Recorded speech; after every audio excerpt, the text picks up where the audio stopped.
Metal Summit, your source for all things rock and roll. Change me. No more pain. No more suffering. There's no coming back from this. When I see things now, there was no working out of changing anything. When I had my soul, when I had my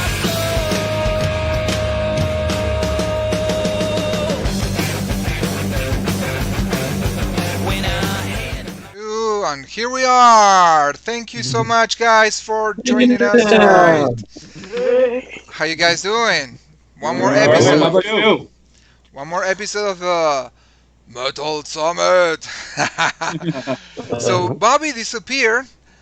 We have Angel Alamo, Steve Prestop, Jay Oakley so far, and myself, yours truly, Max Ash. And today we have a special guest. But before, Steve, you want to say some words because, like yesterday, we had a sad news about Jimmy Webb, right? Yeah, so unfortunately we got very bad news from, I don't know if everybody knows who Jimmy Webb was or is. Jimmy Webb was the manager of a very popular store in the Village, Greenwich Village, New York City, at one time called Fashion Vaudeville. He dressed many people, such as Slash, Debbie Harry, me, Tony Harnell, and he was just the real deal. And then up to about 7 or 8 years ago, he decided that he wanted to open up his own store called I Need More. He was very eclectic. He dressed the punks, the rockers, the metal guys, and he always had a positive outlook on everything. He never had a negative bone in his body. And about 40 years ago, my grandmother took me to Trash and Vaudeville to buy my first biker jacket. And he is the one that fit me for it.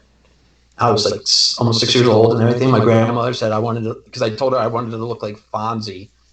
And she took me there, and I just fell in love with him because he was such a good guy. And he was, he told me stories, and he would have been an amazing guest. And he had cancer years ago. He beat it, and then he came back, and unfortunately, we lost him. But his memory will outlive him. Yeah, And he was. What's that? No, sorry. He was based in New York City, right? Yeah, he came there at 14 years old and never left. So that's related to the COVID-19, no? No, Okay. absolutely not. No. All right. Just asking because New York City, Yeah. man, like we have a lot of issues there, in terms of Yeah. people. And he was just, like I said, he was the salt of the earth. He was just such a really great guy. I still have the first pin that he gave me to put on my first denim jacket. And he was just, like I said, he knew a lot of the great musicians out there. He dressed a lot of the well-known guys from Fast Pussycat, Guns N' Roses, Motley Crue. Sebastian Bach gave him a really nice shout out. He talked about how he used to, he wears those, I call them the Pee Wee Herman boots that Sebastian Bach wore, those like white-looking, I don't know, loafer-looking boots that he used to wear. I don't know what they're called, but whatever. He would say he bought many pairs for them. I bought Doc Martens for them. I brought my Little Monsters to meet him. He was just, like I said, he was just a real cool cat to hang out with. And I hung out with him besides at his store. I went to shows with him. I went with him last year to go see Alice Cooper, Hailstorm, and what's that band called? Motionless in White or something like that? Motionless in White. Yes, thank you. So good hair day, Jay, by the way. You set the bar high, brother. I'm jealous. I'm just saying. So he was just like a real. All right, man. Yeah, And I'm so why I sorry just for wanted that. to Man. be mourning his loss, but celebrate his memory. All right. So, hello, Bobby. Yeah, I'm back. Oh, jump in, and your screen is covering everybody else. Is it That's very no, no. Now I fix it. That's very disrespectful, brother. How you doing, Bobby? good now? First day back at drinking after 6 weeks. Woo! Nice Patty can button there, time, Bobby. Jay. Yeah, man. So, guys, today we have a special guest from the band Faithsedge. So let's bring him over, right? So, one second. Angel, do you want to introduce him to our guest? Angel Alamo. You there? He's gone. All right. So, Angel, you're all frozen, brother. What are you drinking? All right, I'm going to introduce him. Giancarlo from Faithsedge. Let me bring you your Skype screen, Giancarlo. 1 second, bro. Bear with me. No problem. And Please hold. Your call is important to us. there he is, Giancarlo. How are you doing? Steve, Sorry looks about like the that technical alien issue. coming out of Actually, Kip Winger. You got it. How you guys doing?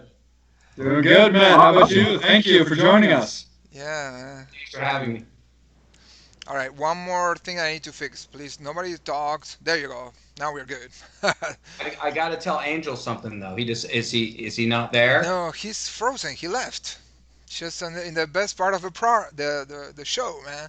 And Oh, well, when he comes back, I'll tell him something. I all have right. to tell him.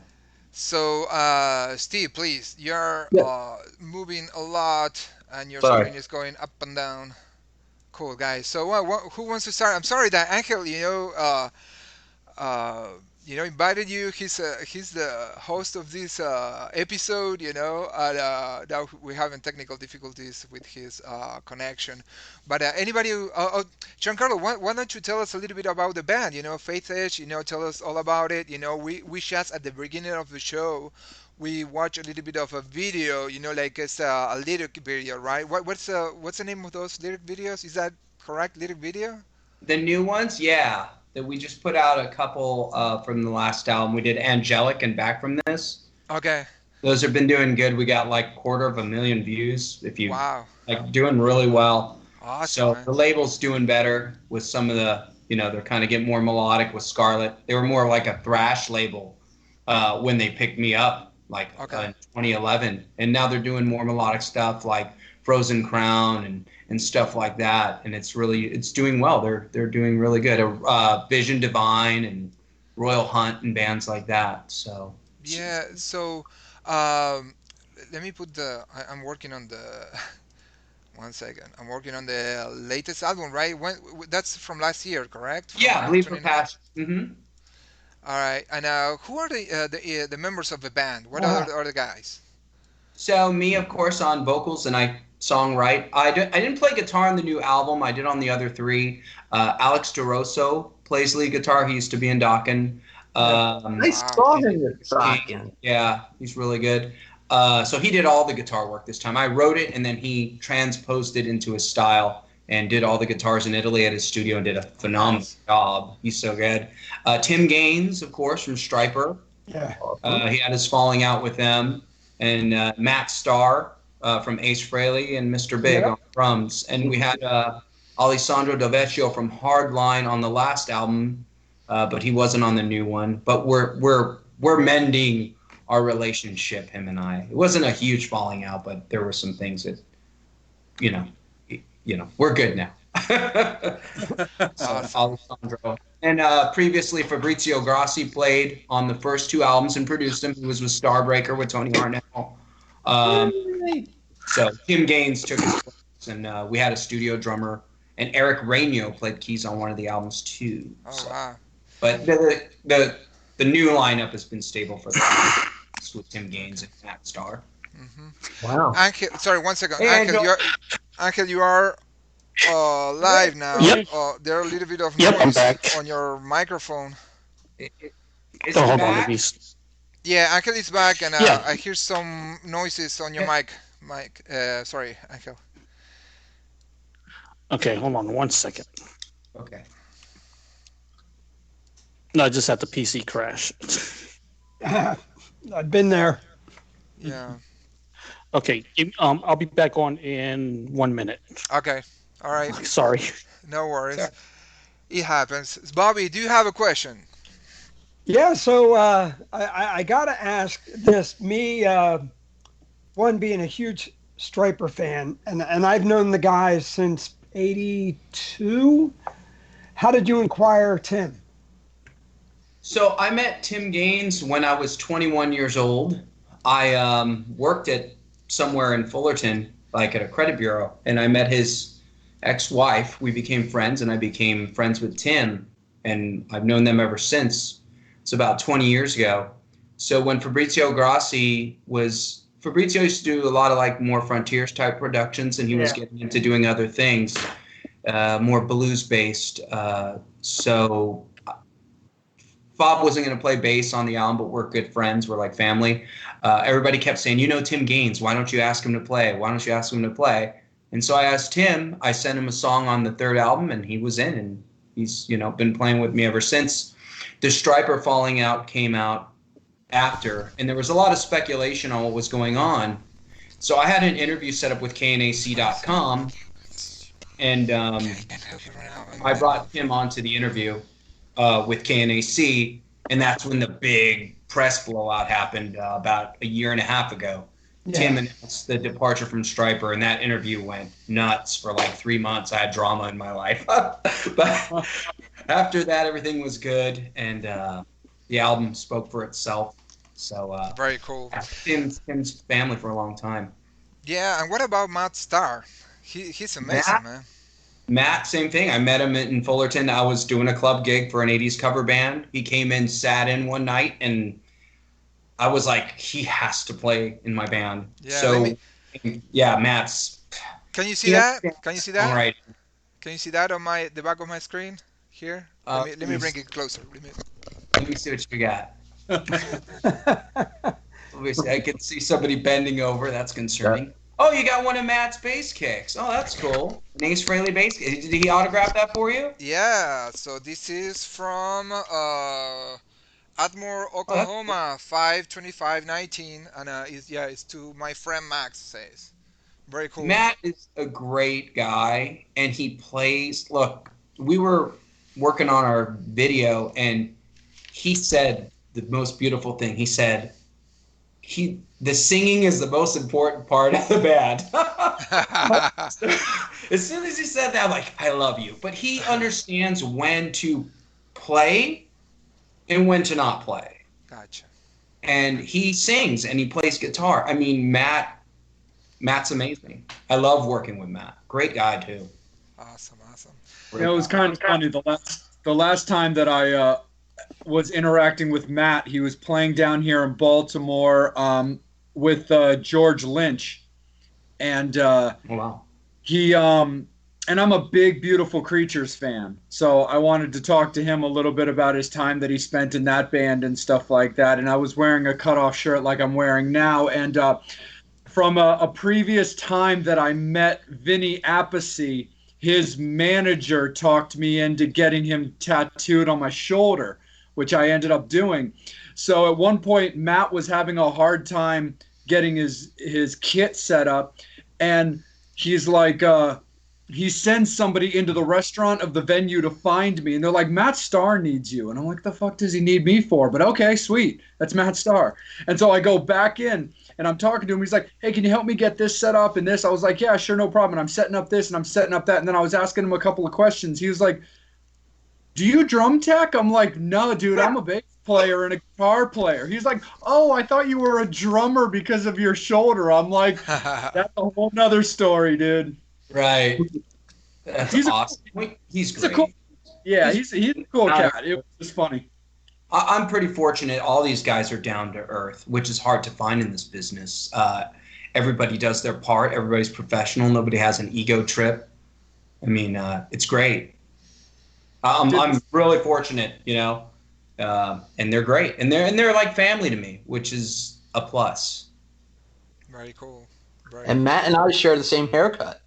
Just saying. Giancarlo, Yeah, tell me about the who writes the lyrics. Tell me about the collaboration. How do you guys talk to each other? Is more remotely, or you guys get together? Well, now with the of course coronavirus, it's difficult. But before the pandemic, how did you guys collaborate together? So you got together to write lyrics or share ideas, or was more virtual? Yeah, I mean, Alex DeRosso's still on lockdown. I talk to him all the time. He's been in his home in Italy for, I think, 2 months. So he can just go to the supermarket. So, but in general, what'll happen is I just put things on Pro Tools. I write the whole album, and I send it to Italy. And Alex or Alessandro or Fabrizio Grassi, I'll come up with 10 songs and rewrite them. And then we work from there. Tim Gaines and I wrote a song called "Through the Scars" on the new album together. I went to see him in Arizona, Cool. and so we did that together. It's got a lot of bass, crazy stuff, and it's a really cool song. But in general, I write the songs, and everybody is themselves, and that's how we do it. So I send it to Italy, and then we'll That's cut amazing, songs in man. Los Angeles. Yeah, and then Tim did his bass in Arizona. And I sang on this last album. I sang in my apartment. On this one, I worked with Jeff Pogan from Suicidal Tendencies. He was our, Wow. Oh, yeah, so Huge. Jeff, it's funny. Yeah, I was at a studio here in Costa Mesa, and it was like Avenged Sevenfold, Green Day's producer, a really nice guy named Nick. And I went upstairs. I was going to work with Nick, and Jeff Pogan was upstairs. And he's like, I want to hear this. And he's like, this reminds me of old Queensryche. We're going to go work right now. I'm producing the vocal on this album. And I'm like, Oh I'm my looking, God. I'm like, I know this guy from somewhere. Long blonde hair and he had Suicidal Tendency shorts. That should have given. Wow. I love Suicidal, We man. went, yeah, we cut Angelic and all these songs, Jeff and I tracked them in an hour to an hour and a half, including the walls of background vocals. There's no file transferring on any of the lead vocals. It's real. So Jeff and I kind of built us on the new album, which I feel is my best vocal work, together. And Jeff did a great job. Unfortunately, he moved back to Florida. So he was one of the only guys I knew in Orange County that I was really connected to. But hopefully he'll be back one day. But Jeff is great talent, man. Awesome. What's one of the? This is. I'm sorry. Angel is here. Dude, go with your My question. Sorry. apologies. No, it's okay. I'm asking too many questions, and I feel I don't want to do that. I hate it. I Can I hate it ask when I you a do it. question? Whatever you want. No, I just want to ask, Jordan, are you doing any writing right now for the next record, and any plans to tour after we get through yeah. the whole Corona thing? Honestly, I haven't written. Oh. I've taken a break. There's a lot more to me than the music industry. Basically, to make a long story short, and I'm okay with talking about it more or less now. I wasn't before.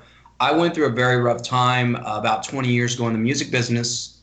I've talked about it in some of my interviews with Screamer magazine. Basically, to make a long story short, my life went to really bad. I started in the business around 18, 19, got involved with some pretty famous people in the business that were set on destroying my life. And after those events, I pretty much became a different person. Like I just lost sight of myself, and I lost my family. I lost a lot of things because of some very famous people that tried to fuck me up. And it did for a while. So this album kind of straightened things out in my life. I met somebody very special that's been working on me, that's known me for a while, but finally has been pulling me back to who I was before those events happened in my life. And I've been focusing back on my family. So right now I have a second chance with this person to make my life right again. It's important to me. Faithsedge, I put together Faithsedge to kind of combat what happened to me 20 years ago and prove that I could still make it in the business after those people tried to dog me out. They're very famous. I don't say their name. But now that was fixed, I needed my family to be fixed. So that's my focus right now. So I haven't been writing, but I'm talking to a few people. I that are in some other bands. One's on Frontiers, and another one. I want to say their name, but he emailed me today about doing some vocal work on one of his new records. So I'm gonna get back into it. But the past 4 or 5 months, I've been focused on fixing my family and fixing my life. Because Bleed for Passion did really well, and it's my focus is my family. And when the door opens up for new writing and new stuff, it's going to happen naturally. But I've been taking a break. Gotcha. Oh, there's nothing wrong with that. It's something that needed to be dealt. You know, they see me and they go, "Oh, this guy's got it made. He's working with famous people." There's this whole dark side to the music business that people don't know about. I just saw that I was good friends with Janie Lane, and I read that article about things that happened to him in the music business and why he was a mess. And now I'm like, it makes sense. There's a lot of stuff from famous people that the fans don't see that I got sucked into the business side of it, and you change. So I'm just trying to get things back together to a normal level to where I can have a family and then do music when it's healthy for my family and for my life. If it's going to go down a destructive path and craziness, I don't want anything to do with it. So it's got to work right for me, But it's good. I'm happy. And then when the door opens, God or the universe will open that door for me to start writing again. That's what I believe. Cool. Steve. All right. Yeah. Steve So I have a Presto. question. So since you have Tim Gaines, as we all know him as being the former bass player to like Richard Marx and Stryper, the question is, and with the name you have of a band, do you consider yourself a Christian band? It's one of those things that helps and hurts because when you hear the name, it's my daughter's name, Faith. So what happened? Friend, he had passed away. Yeah, before he died, he said, "You've been waiting for this." Because 20 years ago, when all that stuff happened, I went from showcasing for Sony Music, considering me for John Kolodner's label, Portrait Records, to be one of the signings, to 6 years later, almost being on the street. So for me, it's not a religious band. However, there is undertones lyrically that I'm hoping is going to help people in a way that's deeper than maybe your typical hair metal stuff. So if you want to call it spiritual, I don't want to preach as like a Stryper thing because I'm imperfect. But I hope Faithsedge gives people something more lyrically that they're going to get than your typical. I love 80s metal. I love the sound, but I want to give you more lyrically.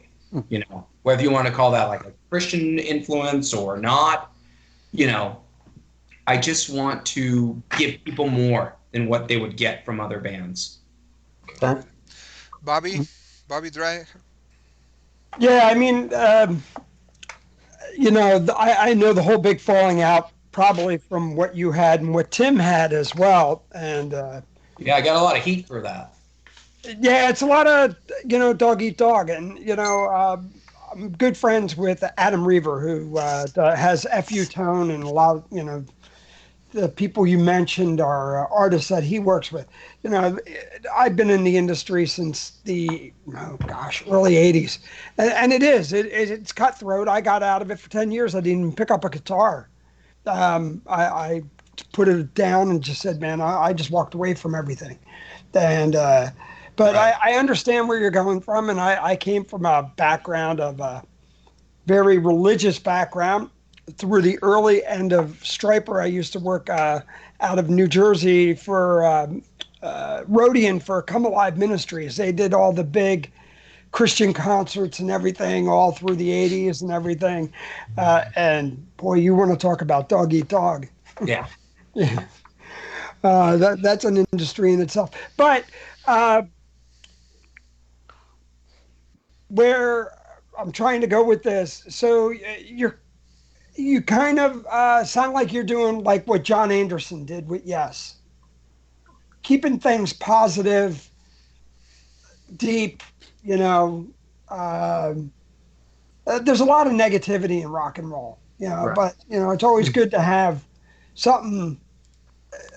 especially nowadays. Nobody wants to get beat over the head with a bunch of. There's enough negative. I could put the news on.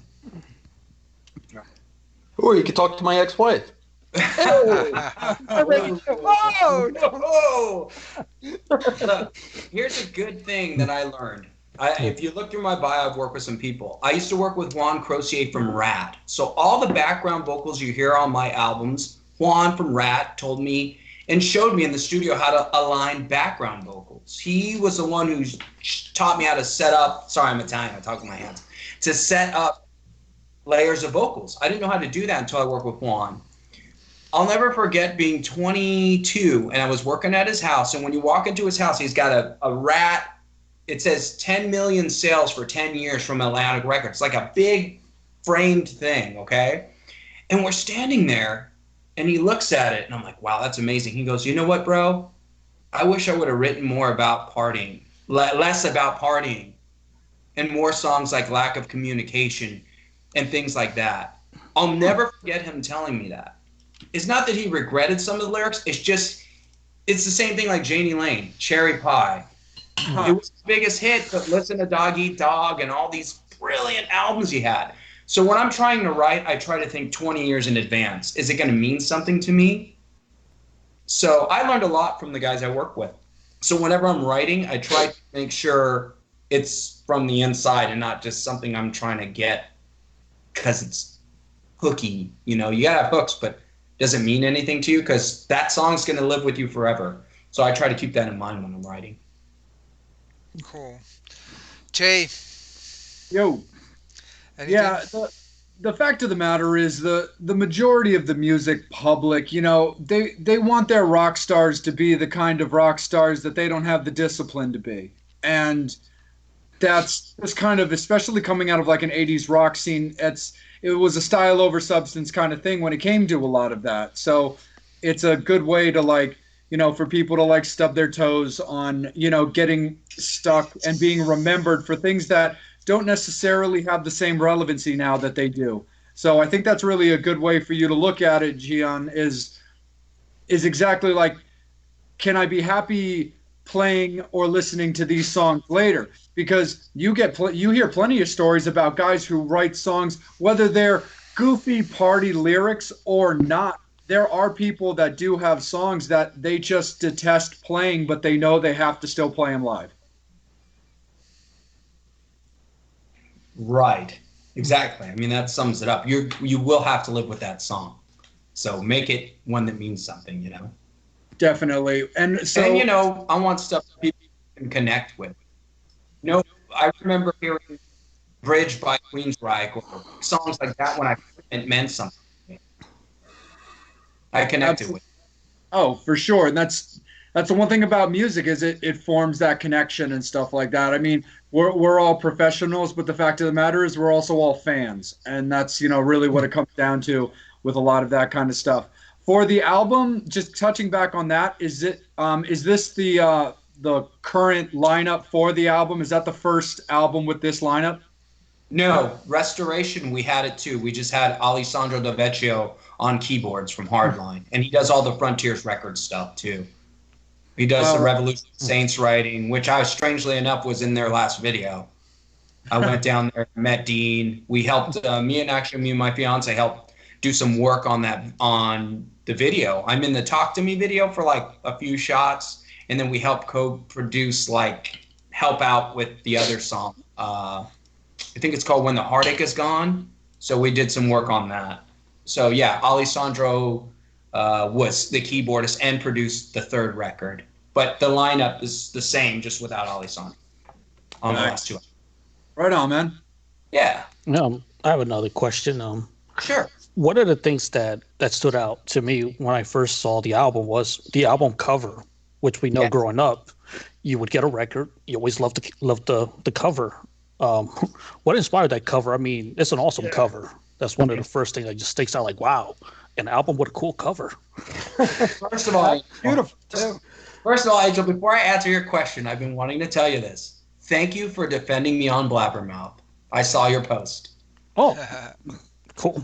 When we did the promotion for the new album, Blabbermouth got behind the new one, and I saw people ripping me in half. He needs a pitch shifter. He can't sing. Some guy from a band called Motley Brew is giving me fucking vocal advice, okay? He's a pussy who can't I sing. swear to God, guys. I should take Giancarlo's place in Faithsedge.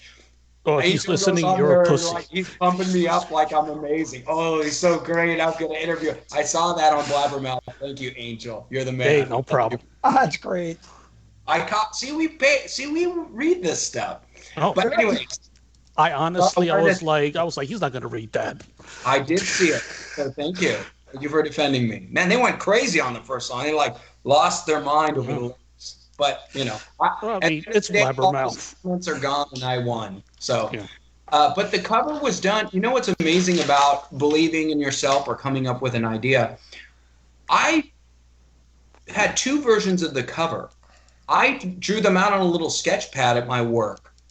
One was like a sideways shot of the girl holding the heart, and then one was a center.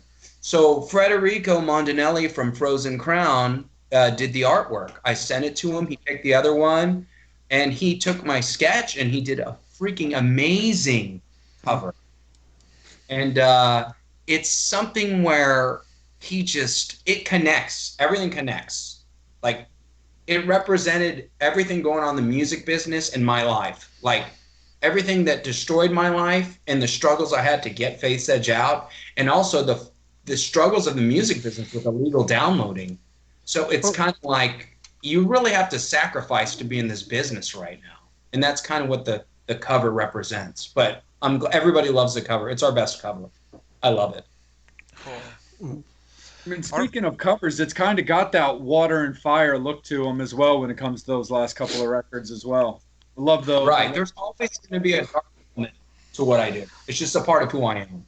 You know, there's that dark element from my history in the business, the way I grew up as a kid.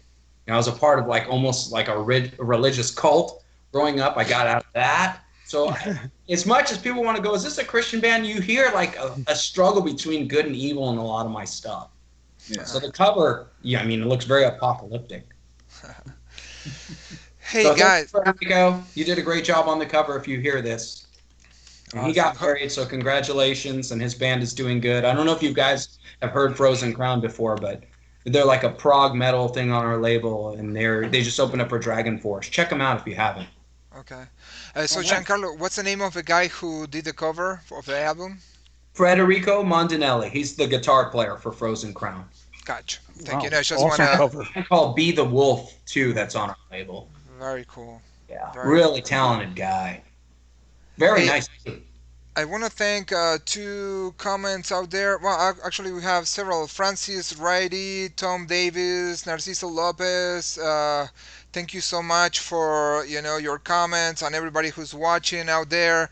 Hey, anybody has another question, or you want to go to the Kiss game? So, Giancarlo, are you a Kiss fan too, or kind of? Dude, I will win this. Kiss was my band when I was a kid. You see these Paul Stanley looking eyebrows, man? It's genetic. I will win. I have one more question. I don't have any questions, but I have one more question. There you are. Steve. All right. So now this lineup has been out for several years, as you said, and Angel brought it up before, but will we ever see you guys ever tour the States? Because you guys are all over the place. Some of you guys are in Europe. Okay. I wanted to do the Scarlet Fest in Italy with Vision Divine and Frozen Crown. I didn't work out. And then my label in Japan had an Assault Fest thing. I'm on Spiritual Beast. And it was like a thrash metal, and I was going to go out, and I told them, well, maybe I can go play acoustic. And I looked at the other guys on our label. I'm like, it's not going to work. So we'll see. It depends. The future is anything's possible. Okay. It's all about funding. You got to remember, money in the business is gone, you guys. Nobody's buying it. They're stealing it. So it's like somebody walking into a restaurant that you've worked and go, I'm going to take it. I'm going to take it. Everybody thinks, oh, Gian, your stuff's on Target. It's on Walmart. It's on Amazon. You're at Barnes & Nobles. I can go on my phone, and it's amazing what I've been able to Everybody's buying. but they're stealing it. So we could probably be huge, but due to the public not paying for music, okay, for example, Kiss. Paul Stanley said Kiss would have never made it today. Why? They had millions of dollars pushing them. So you guys want the next Guns N' Roses, you want the next Metallica. I think we can get to that level, but because there's no money for promoting to that level, the fans pay the price by not buying albums. So that's why I'm not writing as much either. It's like, well, I got to fund the record. It's hard, man, when you're getting, I'm 40 now. I just turned 40 and my priorities are changing. So it's got to work for me. But money in the business is not what it was before. So it's harder, especially on a new artist like me. God. I got lucky, man, with the press and had good songs, had a good lineup. So we got a ton of press. And it built the band. But money-wise, I have to take care of myself first. I can't slay. I'm not that 30-year-old from 10 years ago who's going to sleep on a floor to fund the record. I mean, that's what I did for the first album. I went back to school. I slept on a floor, and I was a single dad. My son had his bed. That's how I put the money for the first Faithsedge album. I really had to sacrifice. I can't do that anymore. I built myself up enough so I shouldn't have to do that. So if the labels come through with money and things like that, we'll talk. But if not, it's got to work for me. Are there labels out there anymore? Yeah, I mean, Frontiers is rolling. I mean, our label's doing all right too and stuff, but it's different. It's like if I'm talking to somebody right now that's talking about a supergroup type thing, and look, I don't have to get paid a bunch of money, but as long as it goes out around the world and it's got something good, I'll be interested. If it doesn't, you know, it's got to work. If it doesn't work, I want people to hear it, you know? So it's not about money. It's about, does it have a label? Is it going to get distributed? Are people going to hear it? More or less. But the labels, they just don't have the money, you guys. They don't. Well, you just mentioned something interesting. Supergroups. Yeah. It seems like so many of the 80s bands and we mentioned it last week that the original lineups aren't there anymore, and either there's two fashions of the same band out there, or there's this band that's a hodgepodge, and they put one album out, and that's it. Right. That's, I mean, So, how do you guys think I got a lot of press? Look who's in the band. It helped. It really helped me get this band off the ground. Like, first album, I had Fabrizio Grossi from Starbreaker and Steve Vai, and I had Alex DeRosso. I remember making calls to labels, and I'd say, here's my album, here's what I'm doing, bam, okay, we'll put you through. Without that, I don't think Faithsedge would have even got heard. I think the band got more press once Tim Gaines joined and once Matt Starr. You know, before it was like Blabbermouth wouldn't even talk about really us. And then it built. Like when I sent them new press, if you can get on there, everything expands. Like once we were on there for the new album, Dee Snider picked it up, Eddie Trunk picked it up, you know, everybody picked it up. And it just kind of creates a buzz. So that's what we were able to do. But I don't know if I would have been able to do that if I would have just been a new songwriter like me. And I'm honest about that. So I have the songs to back it up, fortunately. All right. Anybody else, or should we go to the Kiss game? So you guys, can you guys see the screen? We have now Giancarlo on the top right, and we are all on the left side of the screen. Oh, this is gonna be awesome. So we know Giancarlo and everybody else. So the game is about voting your 5 top albums from 1973, 74. Depends on the, you know, when Kiss came out. I think it was 74 until 1980. So these are our picks, you know. So every guy that you see on the left in the same row are our votes. So do you want to think about it, Giancarlo? In the meantime, we discuss, or you have your pick already? You guys got from an 80s kid I'm a non-makeup era fan. Me Okay. too. I the Thank you. 80s. So my favorite albums are Creatures, that's not on here. Revenge. But those Really? are, but Like, yeah, no, Giancarlo, but that's part two of the game. So next time Oh, that we're gonna okay. do 80s and then 90s, So if you have anything that you like from the 70s, including Oh. 1980, so that means Unmasked. Yeah, it's just pick like, because if we do all of them, it's like crazy though. No, it's Okay. crazy. so And pick everybody- five. sorry. Yeah, pick 5 in the 70s. You can use this chart, here to guide yourself. And also, if you guys have who are watching there, we have like a few guys. If you want to participate, just write in the comments your picks, and let's see what album wins. Only from the 70s. Only from the 70s. No, I mean until including Unmasked. That's the latest album you can pick. 74 to 80. All right, Jay, you want to read this? So I get to start off because it looks like I'm at the top of this list for now. Okay, I can do that. For the record, Gianna, I want to touch base on you because I'm an 80s guy too. When it comes to Kiss, I love my Unpainted. Love them. But I do. I mean, Kiss is Kiss, and we love Kiss. So I can totally get down when it came to the 70s. So when it came to the 70s, I kicked it off. My number one was Destroyer. When it came to me for that one, I mean, it's so hits forward. I mean, that album, it's a sore dick. You can't fuck with it. I mean, everything on that album is just solid. I mean, you've got Detroit Rock City, God of Thunder, Shout It Out Loud. You've got Beth and, Do You Love Me? Just songs like that. It's just a crusher. I'm very big into Black Diamond, so that's one of the reasons I've got Kiss, the first Kiss album up so high. I mean, Black Diamond, that song's actually very near and dear to me. But then songs like Deuce, Firehouse, Cold Gin, Strutter, it's another just rocker of an album. Love Gun, the song itself, Love Gun, is probably in like my top 2 favorite Kiss songs. And then, paired up with, Shock Me, Plaster Caster, so on and so forth. I followed that one up with Rock and Roll Over, of course, Calling Dr. Love, Love 'Em and Leave 'Em. Love it.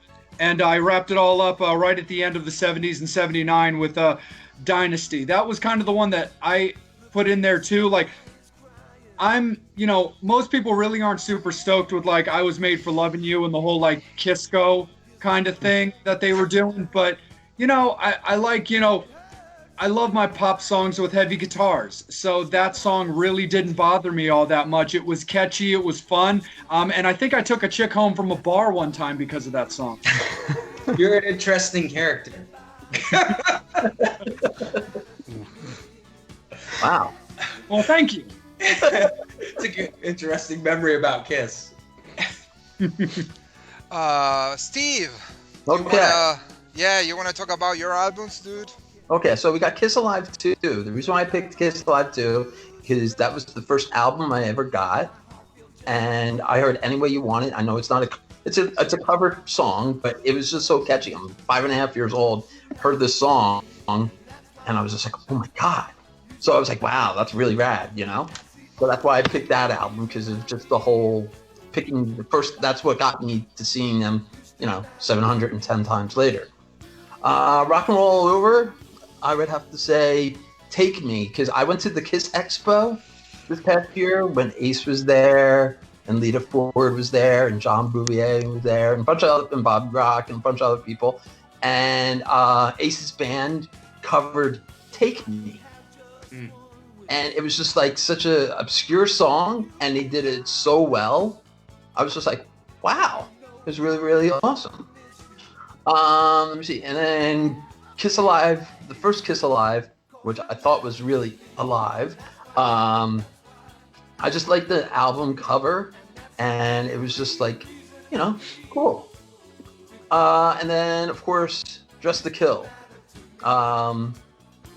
I've been growing into New York City since I'm a Jersey kid, ever since I'm like 2 to 3 years old. And I went on the Peter Criss tour when he went to the, street where Bob Gruen took the picture. And every time I drive by it or walk by it, I just like, wow, I would love to have been like a kid walking by, seeing them take that photo. And it was just like, it was so raw, the first Kiss album, and of course, Just to Kill.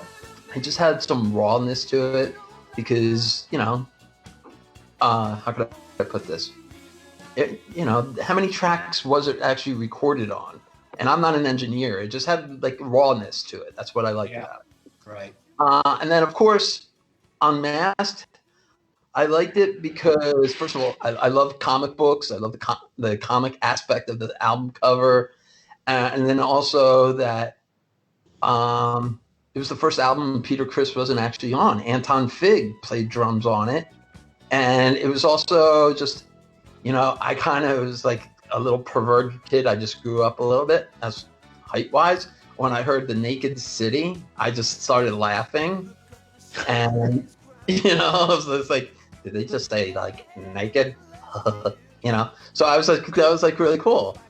And I just liked the album overall. And it was just, yeah, that's what I have to say about that. Like, I was just like, it was cool. It was different. Ace got a chance to sing a little bit more, and then, it was definitely, it's not like any other Kiss album from the past or after.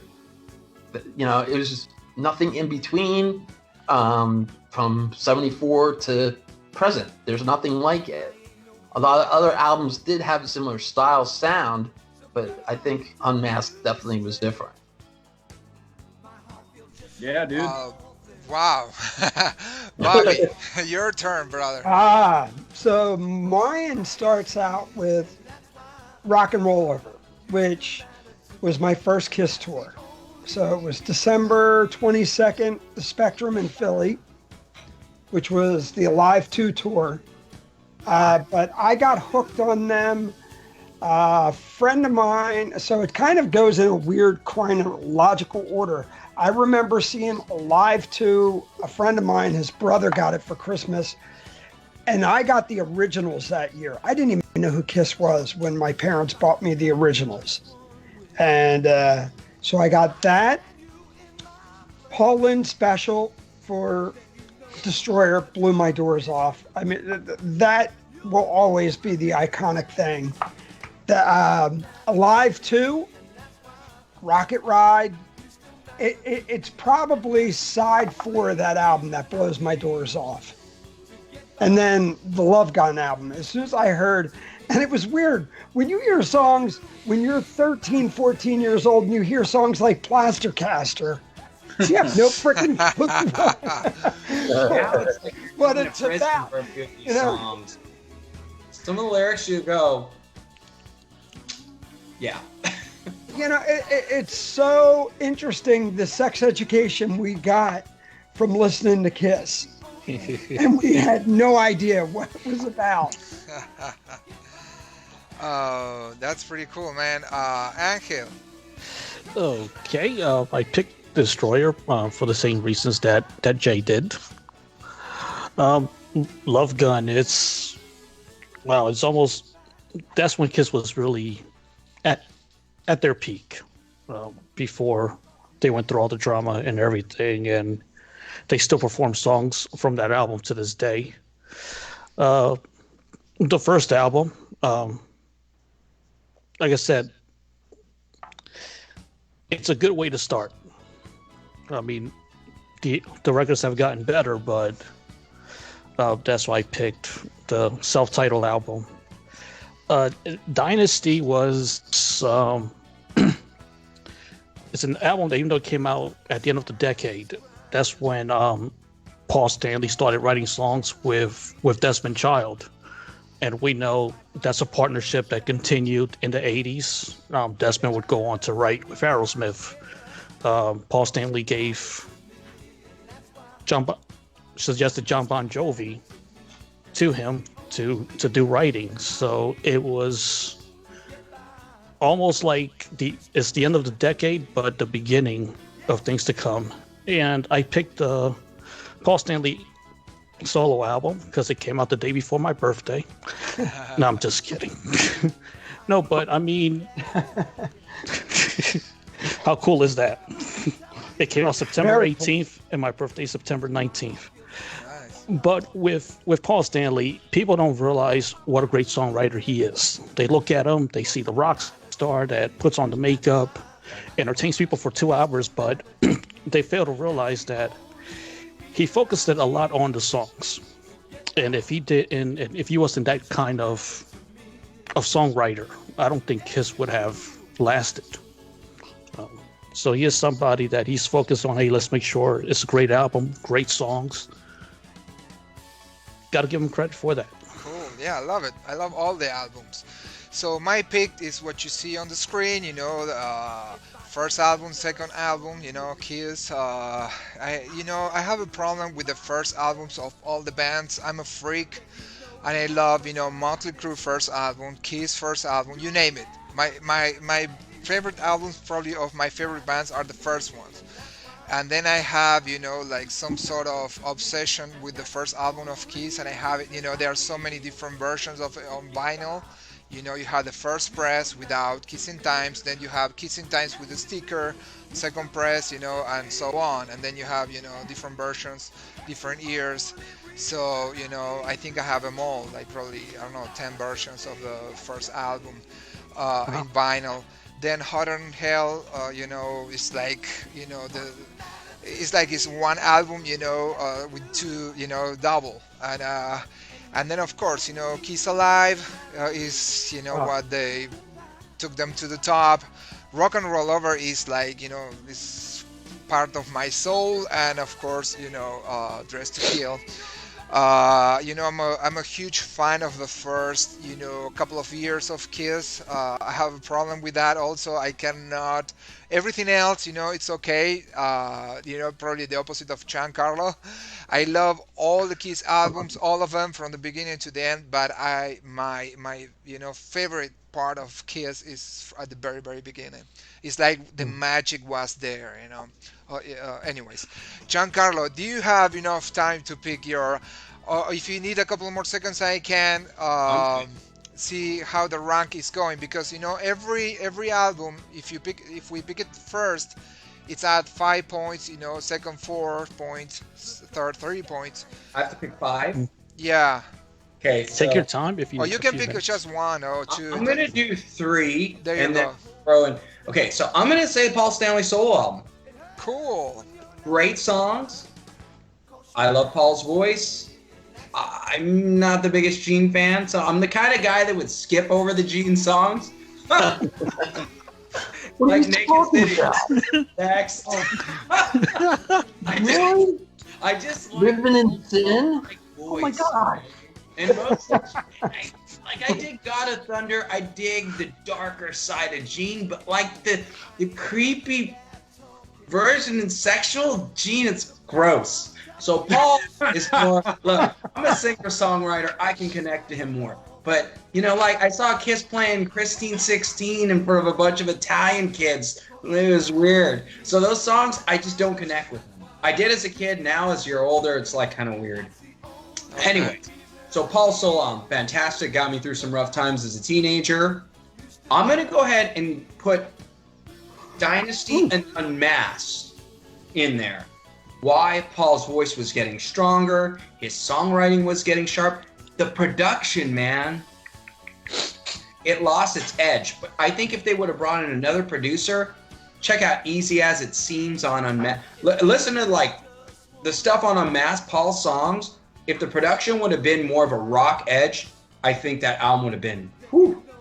I'm thinking about songwriting and vocals. Wow, nobody picked The Elder. Not there yet, is it? But that was 80s. No, that's 80. It's 1980. So, Was it 80 exactly? I thought it was No, 70. 82. Yeah, it's 80. No, The Elder Yep, after Unmasked. came out in 80? Are you sure? Positive, man. Hold on. It was in the 80s. I think it was like mid 80s. Where's that Wikipedia? Where's that map? I'm I'm sure on the Elder was Wikipedia. 1980. Elder's sorry, what was the question? Elder's 1981. 1981. Need a Porteropedia. 81. Wait. 80, Oh, wait. Unmasked is 1980. 80. Yeah. 81. Preachers, Lick It Up, Yep. Animalized, blah, blah, blah, blah, blah. Yeah. You get it. Asylum. Okay, so Dynasty. I love Ace's songs on there. Freaking Save Your Love. And then the last two, I'm going to go with, the debut. Like you said, it's raw. It's classic. It's real. Yeah. All the songs are good. Oh, boy. Man, this is hard. Love Gun, because my brother brought it home. And I Stole Your Love. Boom, killer riff. So those would be my top 5. Right on. All right. Thank you so much. So we have a winner. The winner is Destroyer. So Wow. for those Yeah. Jay and Angel, dude, you guys nailed it. And then, well, they are all kind of even a little bit, a couple of points difference, but very slightly. But yeah, the second I have is what's number 2? Rock and Roll Over, man. Rock and Roll Over came in second place, and third place is for there's they're very close. Kiss and Alive won. So those are the rest are kind of all the same. 1 point of difference. So it's no big deal. But I'm not surprised with Destroyer. That's a very popular album in the Kiss and not Kiss fans. Anyways, let's go back to the original screen here. So we have Bobby, Angel, Steve, and Jay, and Giancarlo. Thank you so much for joining us, man. It was awesome talking to you. Thank you, Man. man. That was cool, the little kiss thing at the end too. Yeah, man. That was Steve. Steve say, "Hey, dude, I want to, All my fault. Just blame me. Oh, it's a great idea. Keeps it. I like it. Last time we did Motley Crue, the first 5 albums, and every week we're gonna choose some. So, hey, Bobby, or anybody has sorry, Giancarlo, anybody has like a couple of the final, comments or questions on concerns for Giancarlo? I have one other question. Where can we find you as far as in your music? Is it accessible to buy, or is it strictly digital? Because I'm a type of person, we talked about this last week as well. I like an actual disc with the liner notes and stuff like that. So I can be like who wrote Rut and who played where, and who played cowbell, triangle, whatever on the album. Who really played guitar? Right. So, who really wrote it? Exactly. With us, if you just go to Faithsedge okay. /music.com, I have all the links on there. Target.com, Walmart.com, Amazon.com. You can get on your phone, anywhere. Just Google Faithsedge, and you can hit the buy button, I think, or sale button. It's everywhere. I mean, the stuff's worldwide. Universal does our distribution in Japan if you want the Japanese version, which is cool. It usually has a bonus track on it. Everywhere. Just Google Faithsedge and hit the... So here's a question. Why do the Japanese albums get the bonus track? Because they put more money. They're awesome and they fucking deserve it, man. Really good food. Look, dude, it was cool. I'm in, they had a poster of us in Tower Records and a display, and Japan's just cooler, man. No. Everybody says that. I mean, and they've always stuck by it. They get a bonus track. The label in Japan's bonus track. I think the real reason actually is pricing is different in Japan. It's a little bit more expensive to get a CD than it is. So if you go to Walmart and you look at Faithsedge, I think they have the Japanese import and the American. Japanese version is $35 to $50 for our last 2 albums. Wow. And and then the US you can get for $14. But the packaging's different. They have, matter of fact, let me show you something. Cool. I'm gonna take this. no, this is awesome. I love that. Okay, there you go. See, Very cool, this is the Japanese version. On the inside, can you guys see this? A little bit of Got all the lyrics translated in Japanese, and then it's got and oh geez, I'm getting out of shape. This thing, I don't know if you guys could see it. Oh, hang on, let me lift it. It's called an obi strip. Okay. Oh yeah. And then on this, when you flip it over, Burn magazine in Japan, you guys know who Burn is, right? Yeah. Yeah. They did like a full bio of my music history. Very So cool. it's about from when, all the way, I think from when I did my showcase with Sony Music when I was 20. They went through my history working with Juan from Rat, everything. It's just more detail. It's in Japanese, but the point is that I can read where it says this, that, this, that. They're just more detailed, and it's just more pricey. Well, Yeah. It's that simple. You and you got to remember, they still buy physical albums over there in Japan. So Yeah. when Wow. I mean, with this album, when people were in the stores going, look, your album's in Tower Records. We don't have Tower Records here anymore. So they still have a little bit more going on. I mean, Yeah. like I said, Universal distributes. That's a huge company for us in Japan. Wow. E1 did the last album, which is a big company, but I think they're kind of having issues. So it's just different over there. Okay. All right, guys. Giancarlo, thank you so much, brother. Guys, yeah, before we leave, Bobby, Angel, Steve, Jay, anybody has something to announce? Any news? Anything? Well, real quick, we got a cool message just now.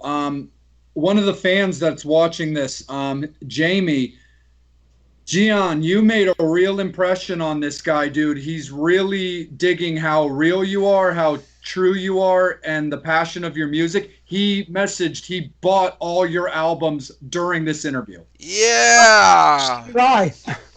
The Metal first for Summit. us. The Metal Yeah. Summit contributing with music. It He means a bought lot. all 4 albums during the course of this interview. Very cool. Awesome. Oh, Awesome. thanks. Yeah, you I'm know, actually- it's all about helping people at the end of the day. At least when I know if I were to croak or whatever, I left something good for people and my kids. You know, I've seen the guys with the multi-platinum albums that are miserable. So even if I didn't sell 1 million records, at least at the end of the day, my legacy, I was a good dad and I wrote some songs to help people. I've had people email me, say I helped them with their cancer battle. I had a guy in the UK email me, said he was sick and couldn't go outside, but the albums kind of made him feel better. So Very cool. at the end of the day, what did you leave here that was good for others? So thanks, Yeah. Jamie. Yeah, thank you so much to the fan who bought all the albums, man. This is amazing, you know. Like, Yes. Thank you for helping the musicians. That's the key here, you know. Anybody Absolutely. else, guys, have any announcements, anything to say before we leave? I just have a question. Being that fans that you get those kind of emails from fans about the kind of impact you have on them, how does that affect you as a songwriter? It makes me boy, that's heavy. It makes me feel great, and that I'm glad I never quit when everything was against me. Cool. Hey, No, this is so emotional. I have to change the tune a little bit. Look, No. Angel, this girl wants to ask you on a date. Angel. I haven't. Angel, on a date with me. I haven't been asked that on a date since high school. No, but thanks. No, for real, it's Awesome. worth it. It's really worth everything. And the way my life is coming together after all the bullshit, it makes it really awesome. So thanks. Awesome. Hey, Bobby, Steve, you guys have any announcement, anything? I got a new show in the works called Down the Rabbit Hole, which is going to be a little twisted and demented. Think of it as cross between Wayne's World meets Pee-wee's Playhouse with a little bit of Spinal Tap Very and cool. Mr. Rogers' Neighborhood. So it'll be all wrapped up in one. And what's the status? Sorry, what's the status of the band that you were working with? What's the name? With Mach 22. Mach Well, 22. I'm mixing their new single right now. The album will be out. It was going to be out this summer, but we're locked up. So Yeah. we got songs. We're just trying to do it. I'm thinking about wrapping the guys up in shower curtains and masks and shoving them in the studio. Hey, it works Yeah, just that sounds file share, horrific. man. Yeah. All right, everybody. Thank you so much for watching this show. Thank you so much, Giancarlo. You rock. Yes, It was thank you so amazing much. to meet you. I didn't know much about your band. Thank you for sharing all that the information. The music. I'm definitely gonna dig into it after the show. And Me too. thank you, everybody. Please stay safe out there. We are living tough times. We see everybody next Wednesday and rock and roll, everybody. Yeah. Yeah. See you Wear again. protection, everybody. You are listening to the Metal Summit, your source for all things